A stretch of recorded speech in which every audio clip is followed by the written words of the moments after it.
Mabilisan lang po tayo. Itong motor, nung nabili namin, more than 10 years na. Ang unang naming biniling tools, ito.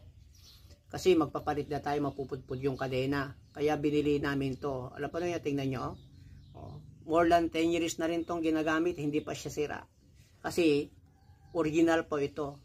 Heavy duty po siya. Hindi siya yung mahirap gamitin. Lagay mo lang ng ganyan, oh. Yan. Lagay mo yung kadena. Kung magbawas ka ng kadena, itutulak yung kwan doon. Gagamitan mo siya ng back rings, ganyan, oh. Ganyan. Ganyan mo lang yan. Ganyan. Napakadali po. Basic lang po sa mga nagmumotor yan. Kung may sarili kayong gamit ito, hindi na kayo magbabayad sa mekaniko. Kasi kung may ganito na kayo, pwede ninyong palitan yung kadena nyo o magbawas man lang. Kasi pag tumatagal yung kadena, lumuluwag yan.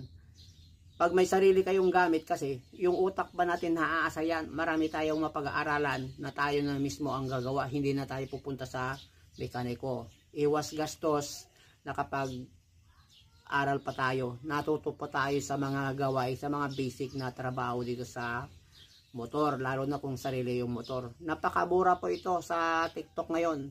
Nandito po sa Yellow Basket ko. Kung kayo naman po ay nanonood sa Facebook, tingnan nyo po yung link sa caption at sa comment section. Pindutin lang po ninyo. Tandaan nyo, pag pinindot nyo yan, sa mismong item nito, dadalhin kayo doon. At yun, pwede na kayong makabili ng ganito. Pag pindot nyo yun, i-check out na ninyo agad. Kasi, napakamura po dito sa TikTok nito. Asahan ko yan. Bili na po kayo. Check out na po.